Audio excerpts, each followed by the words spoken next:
welcome. I'm Pia and you're watching Gulf Today on NewsX World, and here are the headlines. US brokered ceasefire in Gaza advances as Hamas delivers the bodies of 3 hostages to Israel through the Red Cross. This comes amid disputes between both sides over delays in fully implementing the first phase of the agreement. US President Donald Trump says that the Gaza ceasefire is not fragile and warns that Hamas could be taken out immediately if it refuses to disarm. He has emphasized that Hamas will be eliminated if it does not cooperate. Donald Trump has stated that the United States will be involved in Israeli Prime Minister Benjamin Netanyahu's trial in order to help him out. Trump has also claimed that he's pressured Netanyahu to agree to the Gaza ceasefire, calling him a wartime leader. Lebanon's Interior Minister Ahmed Al-Hajar met Syria's Foreign Minister Asad al-Shabani in Bahrain in order to strengthen security and political cooperation. Officials have discussed tackling smuggling and border issues as both nations seek to rebuild ties. A powerful explosion has hit a Syrian Democratic Forces arms depot near Al-Hasaka in northern Syria. The strike, carried out by a drone over Tel Barak village, has damaged the ammunition facility, although the casualties are not known at the moment. Abu Dhabi has hosted a major oil summit as OPEC has halted planned production increases for early 2026, citing supply. The move follows US and UK sanctions on Russian oil firms Rosneft and Lukoil. A 6.3 magnitude earthquake hits Afghanistan, killing at least 20 and injuring over 150 people. The quake struck near Mazar-e-Sharif, which is home to more than 500,000, bringing down buildings, including a school. US President Donald Trump has stated that he is not really considering providing Ukraine with long-range Tomahawk missiles, as Russia has warned that such arms transfers would not help achieve a settlement in the ongoing conflict.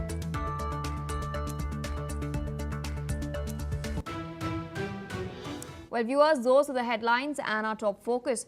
Israel's security forces have received the remains of 3 hostages from Gaza and have also been identified as Asaf Hamami, Daniel, Omer Neutra.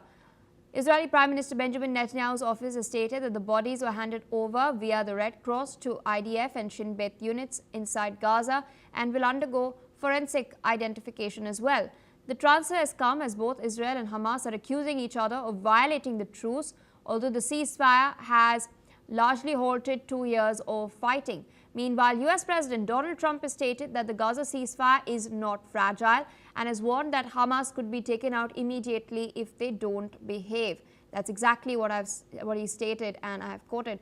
Trump has also stated that the United States would be involved in Israeli Prime Minister Netanyahu's corruption trial in order to help him out, calling the Israeli leader a friend who's been treated unfairly.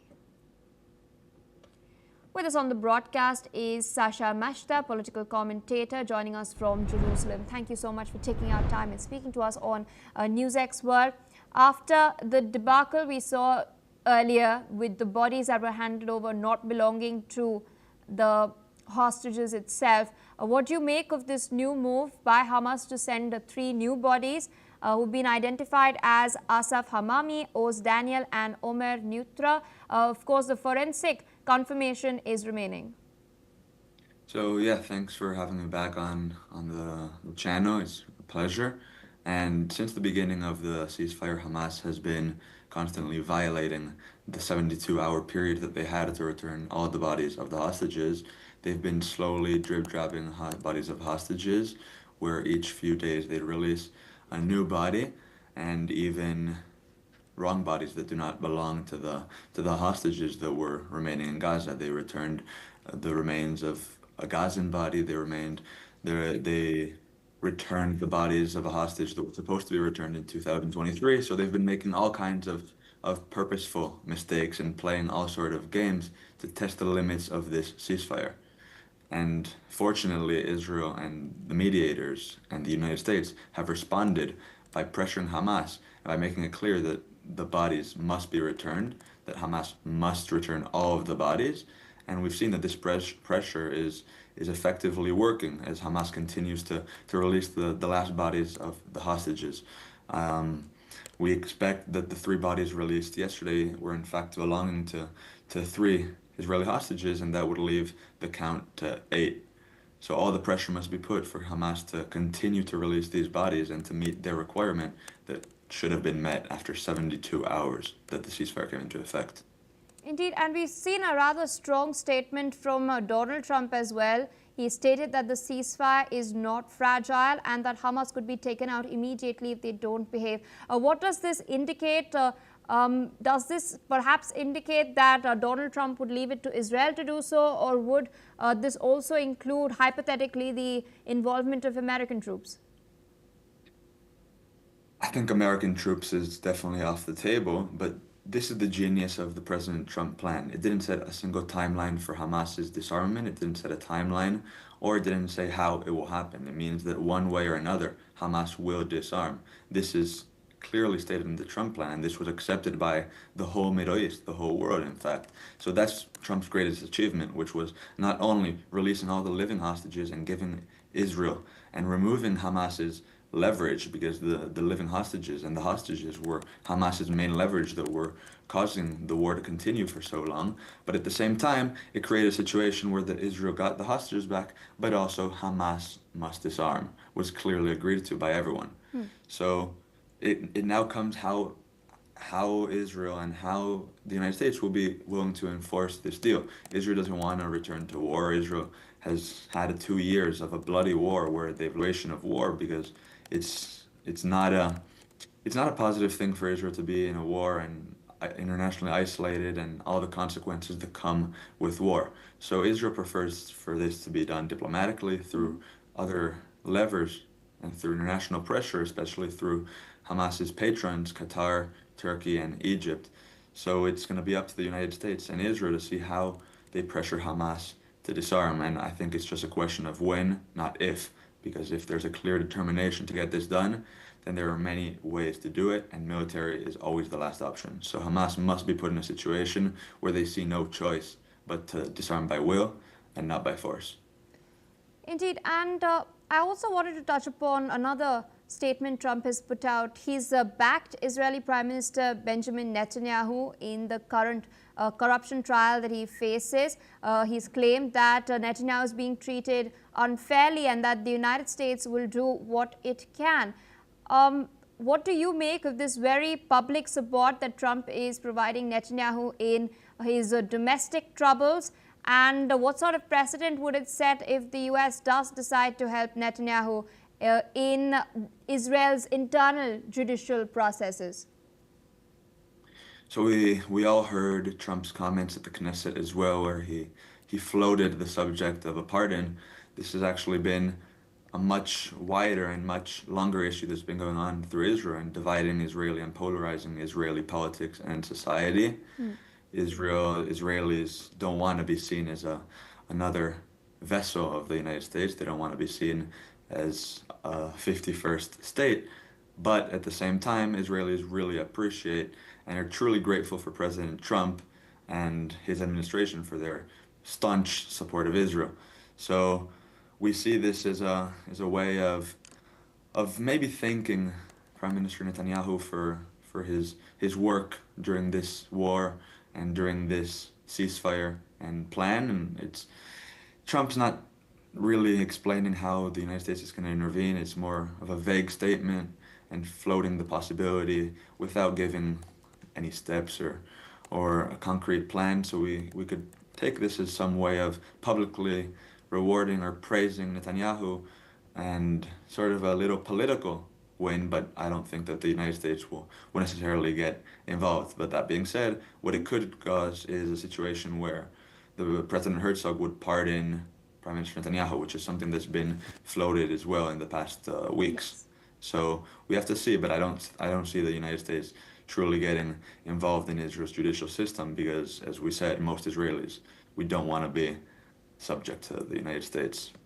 Absolutely. I request you to stay on with us as we're tracking some further updates. now learning that US President Donald Trump has stated that he thinks that Saudi Arabia is going to join the Abraham Accords. Trump has rejected Saudi Crown Prince Mohammed bin Salman's recent assertion that Saudi Arabia would not join the Abraham Accords without a two-state solution for the Israel-Palestine conflict. Trump has stated that he does not believe that Saudi will insist on Palestinian statehood to normalize ties with Israel. Let's in fact listen in to what the US President has said. Ask you about the Crown Prince of Saudi Arabia is coming to the White House this month. He has said they won't join the Abraham Accords without a two-state solution. Do you believe that? No, I think he's going to join. I think we will have a solution. I don't know if it's going to be two-state. That's going to be up to Israel and other people and me. But look, the main thing is you could have never had any kind of a deal if you had a nuclear Iran. And you essentially had a nuclear. Still with us on the broadcast is Mr. Sasha Machta, political commentator. Interesting statement coming in from Donald Trump, because we've recently seen Saudi Arabia coming out and denying that it will be a part of the Abraham Accords, the landmark agreement that was linked about 4 to 5 years back. However, the situation then when 4 countries did decide to ink these accords was quite different. You had a more assertive Iran in the region, which has now been considerably weakened after the war between Israel and Iran and the consequent US strikes on 3 of its nuclear facilities as well. Then what incentive does Saudi Arabia have to join the Abraham Accords? Yeah, so first of all, Saudi Arabia has been floating the possibility of joining the Abraham Accords for some time now. And October 7th attacks, in fact, were a way that Iran was planning to, one of the many reasons was that Iran was planning to halt or suspend these Israeli negotiations with the Saudis that seemed closer than ever. But the Saudis have their own problem, their own domestic problem with the Muslim Brotherhood. They've been working years and years for removing this terror organization from their land, and it's been quite a process. So that has to be said when analyzing statements put out by the Saudis. It might not always reflect what's actually going on, because they have a population that might be hostile, that might be more hostile to Israel, and that might really carry the torch of the Palestinian cause. So it's not a popular statement, and it's very fragile domestic politics where they could just cozy up to Israel and expect no public backlash. So what incentives might Saudi have? Well, first of all, it's of course the Iran threat. The Saudis saw with their own eyes that Israel took care of the Iranians, that Israel single-handedly with the United States removed an existential threat to Israel, an immediate existential threat, which was the nuclear capabilities, but also diminished their missile capabilities. And the Saudis know better than anyone that Iran is the largest state sponsor of terror, and that Iran is a great force of chaos and bloodshed in the Middle East. So they wanted to see, they were waiting to see whether Israel could handle it, because if Israel can't handle Iran, if Israel were not able to confront Iran, then Israel might not be the viable partner that the Saudis need in the region to confront this threat. The Saudis have had problems with the Houthis, the Saudis have had problems with the Muslim Brotherhood, and that's all related to Iran stirring up conflict in the Middle East. So the success of the negotiations for Saudi to join the Abraham Accords, one factor is going to be, of course, Israel's response to Iran, which I think was a positive one, and it's an optimistic sign. It's also going to be what levers Trump is going to be able to use, to negotiate with the Saudis, because we know that Trump has a very transactional negotiating style, which could eventually lead to peace with the Saudis. And one more thing that this is going to depend on is, of course, the end of the war and the ceasefire holding. Indeed, we do know that back-channel diplomacy does take place. Intelligence sharing also takes place. But apart from security concerns that the Saudis have, there is, of course, an elephant in the room, that is their imaging in not just domestically, but in the Arab world, the Muslim world at large. Do you think they're factoring this in as well, and this is sort of also prompting their hesitance to joining the Abraham Accords at the moment? Yeah, definitely. We know that the Saudis, they want to be that superpower in the Middle East, and to be so, the image matters. So I think that the Saudis will only join this peace if they see Israel as a strong, viable partner. All right, with that, I would like to thank you, sir, for taking out time, of course, sharing your analysis with us on NewsX World. With that, viewers, we're shifting focus to more news coming in. Syria and Lebanon have held talks in order to develop a security relationship. This is their latest move to put past tensions aside. Lebanon's Interior Minister Ahmed al-Hajar met Syria's Foreign Minister Asad al-Shabani in Bahrain, where both countries were attending the IISS Manama dialogue. According to the Syrian Foreign Ministry, the two sides discussed ways to enhance bilateral cooperation in security and political affairs. The meeting marked another step in improving relations after years of strain. Syria's former leader, Bashar al-Assad, and his regime controlled the area near Lebanon until 2005, while fighters from Lebanon's Hezbollah later joined the civil war in Syria as well. Outstanding issues that remain to be resolved include drug smuggling and the fate of Syrian prisoners in Lebanese jails. Both countries now have new hardships in Lebanon. President Joseph Aoun has taken office earlier this year, while in Syria, President Ahmed al-Shara came to power after a rebel offensive ended the Assad rule in December last year. Both governments have pledged reform and peaceful negotiations and relations as well. A degree of US support is also there, which is key to normalizing relations. In September, Lebanon and Syria had already shown interest in closer cooperation during talks on smuggling and border control.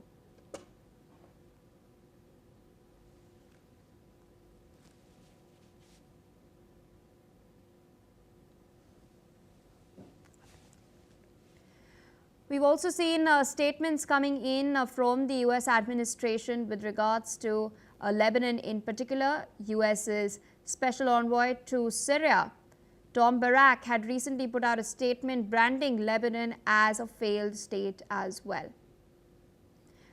With us on the broadcast is Dr. Satoru Nagao, fellow at the Hudson Institute in Tokyo. Thank you so much for taking out time and joining us on Gulf today.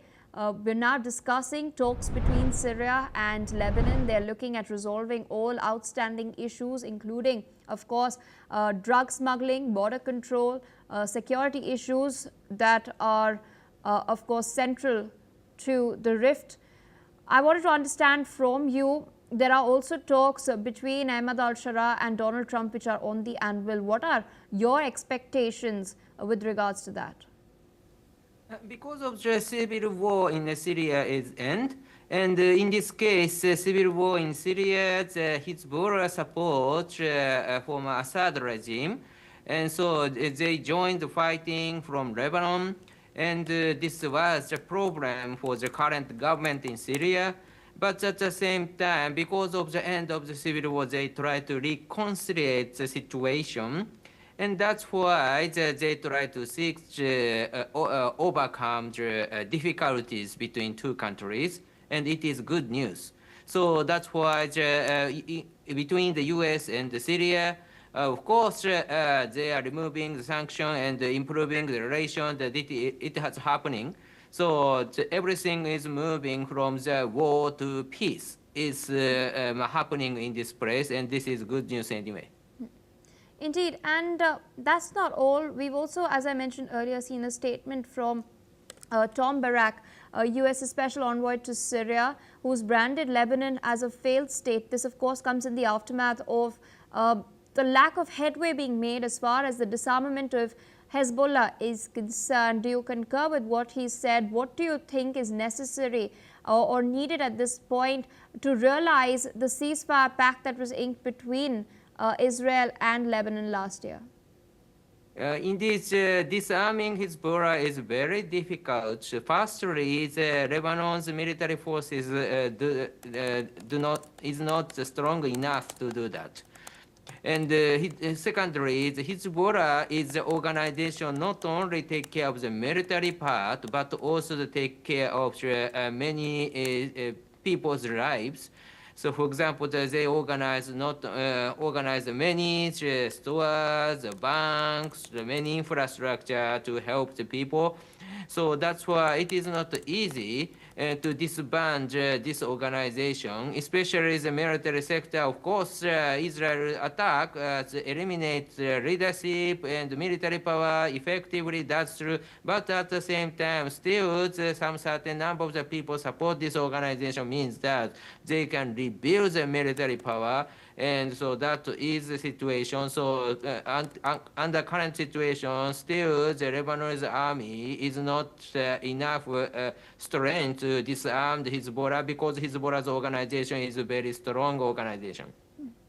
All right, so requesting you to stay on with us as we're tracking some other crucial updates.